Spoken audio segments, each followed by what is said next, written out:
ईमानदार लकड़हारा। सोहन एक लकड़हारा था जो कि अपनी पत्नी रीमा के साथ रहा करता था। सोहन के हाथ में इतना अच्छा हुनर था कि वो लकड़ियों से कुछ भी बना सकता था। ऐसे ही एक दिन वो गांव में लकड़ी से एक मूर्ति बनाता है और वो उस मूर्ति को बेचने के लिए बाजार में चला जाता है। तभी वहाँ एक ग्राहक आता है और उस मूर्ति को देखकर बड़ा ही खुश हो जाता है। भैया ये मूर्ति कैसे दी है? देखने में तो बड़ी ही खूबसूरत लग रही है। क्या आप मुझे बता सकते हैं कि इस मूर्ति के कारीगर कौन है?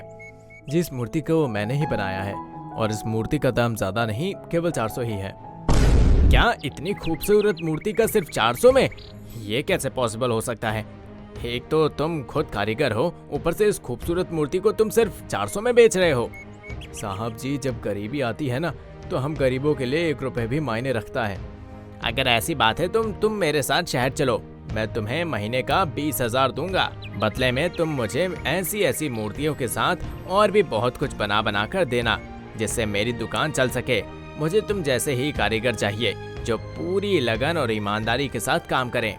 ग्राहक की बात सुनकर सोहन सोच में पड़ जाता है, पर तभी वो ग्राहक उसे हिलाते हुए उससे पूछता है, किस सोच में पड़ गए हो भैया? तुम्हें मंजूर नहीं है सौदा? वो दरअसल मैं अपनी पत्नी से पूछकर आपको जवाब दूंगा। ठीक है, पर इतने बड़े गांव में तुम मुझे ढूंढोगे कैसे? एक काम करो, ये मेरा कार्ड रखो और तुम मुझे अपना घर दिखा दो, ताकि अगर तुम गलती से मुझसे कांटेक्ट नहीं कर पाओ तो मैं तुम्हारे घर आ जाऊं। सोहन उसकी बात मान जाता है, जिसके बाद सोहन उस ग्राहक को अपना घर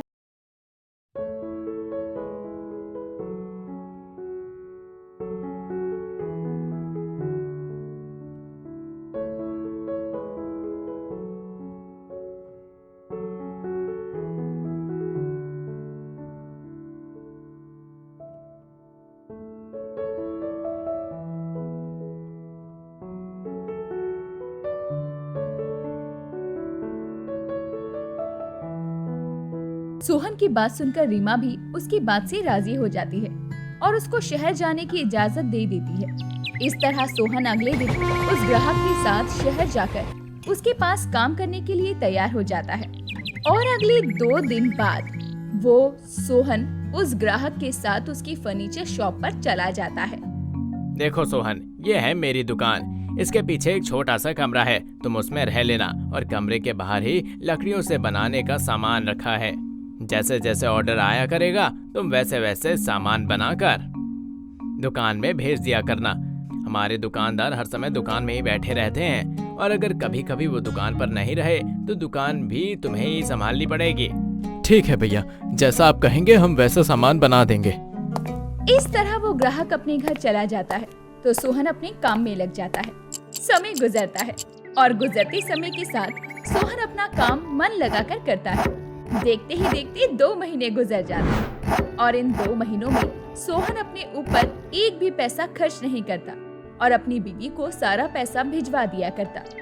ऐसे ही एक दिन एक सेठ आता है और वो दुकान के मालिक को एक ऑर्डर लिखवाता है।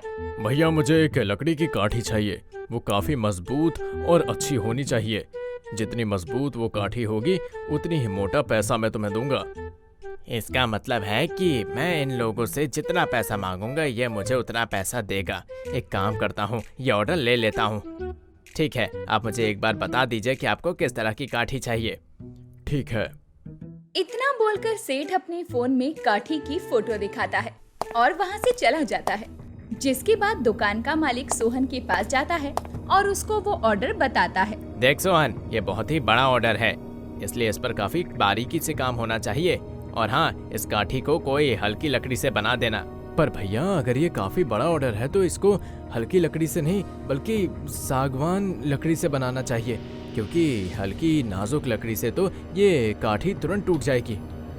तुझे जितना कहा है उतना कर, समझा? तू मेरे पैसों पर काम करता है, इसलिए मुझे ना समझाया कर। सोहन कुछ नहीं बोलता और उस काठी को ठीक वैसा ही बना देता है जैसा कि उसके मालिक ने कहा था। अगले दिन जब सेठ आता है तो वो उस काठी को देखकर काफी खुश होता है, क्योंकि जैसे उसने सोचा था वो काठी उससे भी कई ज्यादा बेहद सुंदर दिख रही थी। उसके बदले में सेठ दुकान के मालिक को बहुत सारे पैसे देता है और वहाँ से चला जाता है। लेकिन कुछ ही दिनों में वो सेठ दोबारा दुकान पर आता है और दुकान के मालिक का कॉलर पकड़कर उसको जैसे ही मारने को होता है, तभी दुकान का मालिक उससे सवाल करता है। क्या हो गया सेठ जी, आप इतने गुस्से में क्यों हैं? तूने मुझसे भरमार पैसा लिया, लेकिन काठी इतनी घटिया बनी कि मेरा बच्चा उस काठी के नीचे गिर गया। मैं तेरी दुकान बंद करवा दूंगा, और तो और मैं तुझे इतना मारूंगा कि तू कभी किसी के साथ फ्रॉड नहीं कर पाएगा। माफ करना सेठ जी, पर ये काठी मैंने नहीं बल्कि मेरे कारीगर ने बनाई है। उसने अपना काम हल्का करने के लिए ऐसा किया होगा। आपकी काठी दोबारा बनवा दूंगा, पर मेरी दुकान बंद मत करवाइए। कहाँ है तेरा कारीगर? आज मैं उसे छोड़ूंगा नहीं। सेठ अब सोहन को आवाज लगाता है और जब सोहन आता है तो वो उसको बहुत मारता है। सोहन उसको बार बार सच बताने की कोशिश करता है, पर वो उसको सच नहीं बता पाता और उसको दुकान से निकाल दिया जाता है। सोहन एक बार फिर अपने गांव चला जाता है और रोते हुए अपनी पत्नी को सारी बात बता देता है। हे भगवान, ये तो बड़ा ही निर्दयी निकला। अरे इसको शर्म नहीं आई किसी गरीब के साथ ऐसे धोखा करते हुए। एक गरीब का इसने पैसा मारा है, भगवान इसको इसकी सजा जरूर देगा। कोई बात नहीं रीमा, भगवान जो करता है अच्छे के लिए करता है। अब हम फिर से अपने गांव में ही अपना गुजारा करेंगे। सोहन और रीमा एक बार फिर अपने गांव में जिंदगी बिताने लगते हैं। लेकिन जब गांव वालों को पता चलता है कि सोहन को काम से निकाल दिया गया है, तो गांव वाले भी उन्हें चैन से जीने नहीं देते और आए दिन ताने मारते। गांव वालों के ताने सुनकर अब वो लोग गांव छोड़ने का फैसला कर लेते हैं। रीमा, अब हम इस गांव में नहीं रहेंगे क्योंकि लोग हमें ताने दे देकर ही मार देंगे। इससे तो अच्छा है कि हम यहाँ से कहीं दूर चले जाएं। लेकिन हम जाएंगे कहाँ? देहरादून। अब हम वहीं रहेंगे और एक नया काम करेंगे। रीमा सोहन की बात से सहमत हो जाती है, जिसके बाद वो दोनों अपना गांव छोड़कर देहरादून चले जाते हैं। वहां जाकर वो दोनों ही काम की तलाश करने लगते हैं। देखते ही देखते कुछ दिन बीत जाते हैं और एक दिन सोहन और रीमा घूमने जाते हैं, जहां वो ट्री हाउस देखते हैं। उस ट्री हाउस को देखते ही सोहन बोल पड़ता है। ये ट्री हाउस ज्यादा समय के लिए नहीं रहेगा, ये लकड़ी अच्छी नहीं है।